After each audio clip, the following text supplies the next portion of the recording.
नमस्कार, मैं शंभू कुमार सिंह और आप देख रहे हैं सल दस्तक। ओबीसी आरक्षण को लेकर लगातार जिस तरह की चीजें हो रही है उससे साफ साफ चौंकाने वाला है कि धीरे धीरे ये सरकार जो है वो आरक्षण खत्म कर रही है। अभी हाल ही में इकोनॉमिक वीकर सेक्शन, जिसको सुदामा कोटा कहा जाता है, सुदामा कोटे का आरक्षण लागू हुआ है।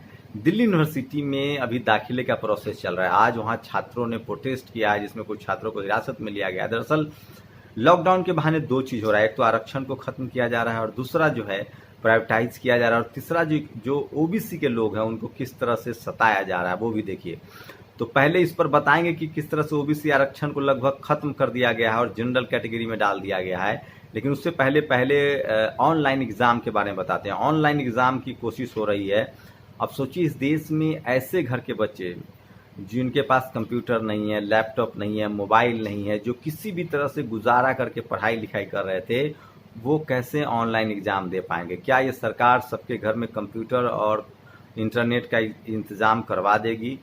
तो पहले किस तरह की साजिश हुई है? देखिए, इस देश में सरकारी स्कूलों के जरिए लोग आईएएस, कलेक्टर, पीसीएस बने, तमाम बड़े बड़े पदों पर गए। लेकिन जब बहुजन समाज के लोग पढ़ने जाने लगे तो सरकारी स्कूलों की हालत खराब कर दी और बड़े बड़े महंगे स्कूल, मंगलम स्कूल, आपको बता दें कि सरदार पटेल स्कूल, आपको बता दें कि संस्कृति स्कूल, ऐसे ऐसे तमाम बड़े स्कूल जहां आपकी रिच ना हो और आपके बच्चों को कटोरा थमा दिया गया।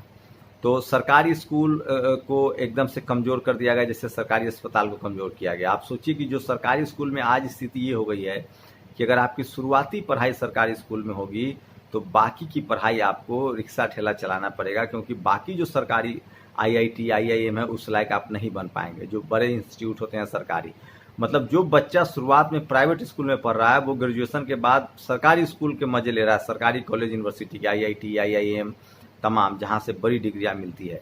और जो बच्चा शुरुआत में सरकारी स्कूल में जा रहा है, पता चला उसका स्कूल ड्रॉप हो रहा है और उसको नौकरी के भी लाले पड़े हैं। तो पहले तो इस तरह की साजिश की गई, सरकारी स्कूल को बर्बाद किया गया। अब दूसरी कोशिश ये हो रही है कि किस तरह से लगातार अब कोरोना के बहाने ऑनलाइन कर दिया गया। Online school, online exam, online form, JNU हो, डीयू हो, सब जगह कहा जा रहा है कि ऑनलाइन एग्जाम लेंगे। बताइए, जिसके पास खाने के लिए नहीं है, जो स्कॉलरशिप के बहाने पढ़ने आता था, वो ऑनलाइन एग्जाम कैसे दे सकता है? क्या सरकार ये सुविधा इंतजाम करवाएगी कि उनको टेक्निकली ट्रेंड किया जाए, उनको वाईफाई दिया जाए, उनको लैपटॉप दिया जाए, उनको सारी बातें बताई जाए? तो ये बिल्कुल संभव नहीं है। और इस तरह से इतने बड़े देश की आबादी है जहां इतने सारे वीकर सेक्शंस के लोग हैं, गरीब लोग हैं, वहां ये नहीं होना चाहिए था। दूसरी एक बड़ी खबर आ रही है ओबीसी आरक्षण को लेकर।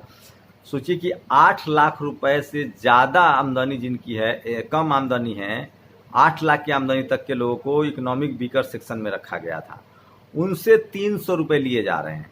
जो अभी दिल्ली यूनिवर्सिटी में पीएचडी में दाखिले हो रहे हैं, उसमें जो इकोनॉमिक वीकर सेक्शन, जो गरीबी रेखा के आधार पर है, उनसे 300 रुपये लिए जा रहे हैं। और जिनकी 6 लाख रुपए सालाना आय है, जिसको क्रीमी लेयर कहते हैं, जो कि ओबीसी पर लागू होता है, उनसे 750 रुपये का प्रोस्पेक्टस लिया जा रहा है, जो कि जनरल कैटेगरी के बराबर है। तो आप समझिए कि किस तरह से आरक्षण के खिलाफ एक बड़ी साजिश हो रही है। उसके बाद कंपनियां सारी निजीकरण हो जा रहा है, रेलवे बेचे जा रहे हैं, एयर इंडिया बेचा जा रहा है, एयरपोर्ट बेचा जा रहा है। तो पहले तो कायदे से सरकारी नौकरियां खत्म की जा रही है ताकि न रहेगा बांस न बजेगी बांसुरी। जबकि अभी कोरोना में सबसे ज्यादा साफ हुआ है कि जो सरकारी कर्मचारी अधिकारी हैं वो उन्होंने सबसे बेहतर काम किया है, चाहे वो पुलिसकर्मी हो, चाहे वो अस्पताल में डॉक्टर हो।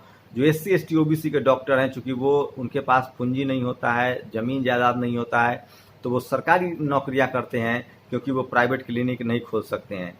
तो इस वजह से अभी कोरोना में सबसे ज़्यादा जब रिस्क फैक्टर था तो इन्हीं लोगों ने सेवा की है लोगों की।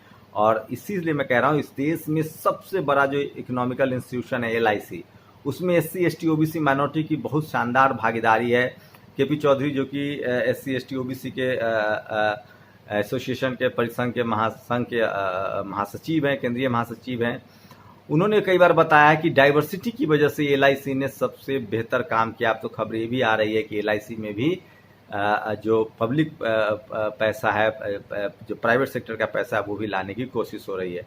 तो लगातार इस देश में चूंकि आरक्षण इम्प्लीमेंट ही ना हो, पीएसयू कंपनियां बेची जा रही, जो नवरत्न जिसको कहते थे, सेल, गेल, वेल, तो एक बड़ी कॉन्स्पिरेसी चल रही है। और उसकी वजह अभी आपने सुना होगा कि 10 पहले आईएएस की नियुक्ति, जो ज्वाइंट सेक्रेटरी लेवल के अधिकारियों की नियुक्ति की गई, लेटरल एंट्री बोलते हैं उसको, कोई एग्जाम नहीं, आईएएस बना दीजिए। उसके बाद नीति आयोग में भी 48 लोगों की भर्ती की गई है। उसमें साफ साफ कार्मिक मंत्रालय ने कहा कि इसमें रिजर्वेशन लागू नहीं होगा।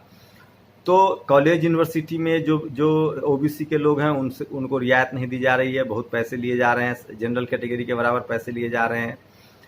यहाँ तक कि कट ऑफ ज़्यादा जा रहा है। अभी पीजी नेट का एग्जाम हुआ था एम्स में, उसमें 2 नंबर ज़्यादा थे। जनरल कैटेगरी का 94% कट ऑफ था और ओबीसी का 98% कट ऑफ था। और एक सबसे बड़ी जो बेईमानी की जा रही है पूरे देश में, सोचिए कि इस देश में एससी, एसटी, ओबीसी और माइनॉरिटी की अगर आप संख्या बता दें तो वो 85% है, अगर ओबीसी की संख्या बता दें तो वो 60% है, और जनरल कैटेगरी की अगर आप संख्या लगाएं तो वो 15% के आसपास है। अब सोचिए कि मैं आपको एग्जाम्पल देकर समझाता हूँ कि अगर 15% लोगों के लिए सारे 50% सीट है, मतलब मान लीजिए 100 सीट, रिजर्वेशन अगर 27% ओबीसी के, तो 100 में 27 नौकरी ओबीसी की जाएगी, लेकिन उसकी संख्या कितनी है? 60 लोग में 27 नौकरी बटेगी। उसके बाद एससी एसटी का अगर बात आप कर ले तो 27% और 16% और 7.5%, मतलब 19.5%। तो 19% मतलब जो आबादी करीब 25 लोग की है उसके लिए 19 नौकरियां हैं, 25 लोग के लिए 19 नौकरियां हैं, 60 लोग के लिए 27 नौकरियां हैं और 15 लोगों के लिए 50 नौकरियां हैं। तो ये कहने का ये मतलब है कि जो जनरल कैटेगरी के लोग हैं उनकी नौकरियां, जो उनका जो सीट है वो 50%, 50.5% रिजर्व है। मतलब अगर 100 सीट है और 100 की जनसंख्या है तो 50 लोग जाएंगे, 15 लोग के लिए 50 सीट होंगी, तो मतलब जनरल कैटेगरी के लोगों को नौकरी मिलने की ज़्यादा संभावना है। 27% सीट है, उसमें वो भी ईमानदारी से लागू नहीं होता है, उसमें 60 लोग हैं, और जो 19% नौकरियां हैं उसमें 25 लोग हैं।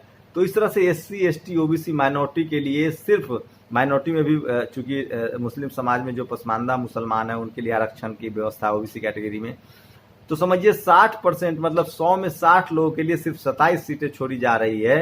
तो इस तरह से आप कल्पना कर सकते हैं कि किस तरह से आरक्षण के खिलाफ लगातार एक कॉन्स्पिरेसी की जा रही है, नौकरियां खतरे में हैं और कोई इस पर बात करने के लिए तैयार नहीं है।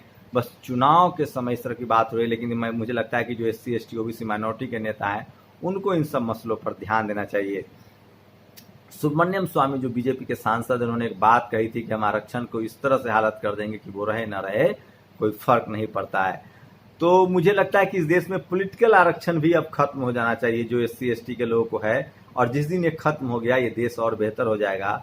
क्योंकि एससी, एसटी के जो लोग हैं, जो रिप्रेजेंटेटिव है उनके, चाहे मेंबर ऑफ पार्लियामेंट हो, चाहे लेजिस्लेटिव असेंबली में हो, चाहे विधायिका में हो, विधायक हो, वो सब इसीलिए चुप रहते हैं क्योंकि उनको लगता है कि मेरा काम चल रहा है। अगर उनका भी आरक्षण खत्म हो गया तो इस देश में जो बहुजन यूनिटी की हम लोग बात कर रहे हैं, एससी, एसटी, ओबीसी, माइनॉरिटी की, वो यूनिटी बन सकती है। और उनको जब कोई प्राथमिकता ही नहीं रहेगी तो उनको जनरल सीटों पर जब नॉर्मल चुनाव लड़ना पड़ेगा तब वो अपने समाज के प्रति ज़्यादा ध्यान देंगे। अभी आरक्षण की वजह से क्या होता है कि जो पार्टियां हैं, राजनीतिक पार्टियां, वो जिसको चाहे उसको टिकट दे देती है और वो जीत जाते हैं, तो वहाँ कोई कंपटीशन नहीं। तो जिस तरह से एससी, एसटी, ओबीसी, माइनॉरिटी के आरक्षण खत्म किए जा रहे हैं, अगर पॉलिटिकल रिजर्वेशन पहले खत्म हो जाए तो वो ज़्यादा बेहतर होगा। और अगर आरक्षण को आपको इम्प्लीमेंट करवाना है तो आपको न्यायिक तरीके से, सड़कों पर डेमोक्रेटिक तरीके से आपको आंदोलन चलाना पड़ेगा। लेकिन ओबीसी की स्थिति सबसे ज़्यादा डवाडोल है क्योंकि उनका कटअप भी जनरल से ज़्यादा जा रहा है, उनको नंबर जनरल से ज़्यादा लाने हैं, उनकी संख्या ज़्यादा है, उनकी सीटें 27% ही हैं बस, और उसके बाद इकोनॉमिकली पैसे के आधार पर उनको राहत नहीं दिया जा रहा है। जो इकोनॉमिक वीकर सेक्शन है, जो आर्थिक आधार पर आरक्षित लोग हैं, उनको तो 300 रुपये का प्रोस्पेक्टस खरीदना है, 300 रुपये का फॉर्म भरना है, लेकिन अगर आप ओबीसी हैं तो आपको जनरल के बराबर फॉर्म खरीदना है। तो आप बताइए कि अब क्या आरक्षण सही में रह गया है? आरक्षण के खिलाफ कॉन्स्पिरेसी हो रही है, आरक्षण लगभग समाप्त है, और ओबीसी इस लड़ाई को कैसे आगे बढ़ाएगा, ये सबसे बड़ा सवाल है। आप लोगों के पाले में मैं गेंद छोड़ रहा हूँ कि आप लोग की क्या राय है वो हमें जरूर बताइए। अब जबकि सुप्रीम कोर्ट ने कह दिया कि आरक्षण आपका मौलिक अधिकार नहीं है, तो आप लोग की क्या राय है? क्या आरक्षण अब अंतिम सांसें गिन रहा है? नौकरियों को इसलिए प्राइवेटाइज किया जा रहा है कि आरक्षण ना हो, सरकारी कंपनियां इसलिए बेची जा रही कि आरक्षण देना ना पड़े, और कहाँ बात हो रही थी प्राइवेट सेक्टर में आरक्षण की और कहाँ आपके जो आरक्षण है वो भी खत्म हो रहा है। और ऑनलाइन एग्जाम का मामला हो या आरक्षण का मामला हो या फीस का मामला हो, सबसे ज़्यादा मार बीजेपी की सरकार में ओबीसी के लोगों पर पड़ रही है। यहाँ तक कि यूपी जैसे राज्य में जब जातीय हिंसा होती है तो जो ओबीसी आयोग बनाया था बीजेपी ने और कहा था कि हम संवैधानिक दर्जा दे रहे हैं, उसकी वहाँ की प्रशासन भी सुनने के लिए तैयार नहीं होता है। आप लोग की क्या प्रतिक्रिया, अपनी प्रतिक्रिया जरूर दीजिए। शुक्रिया।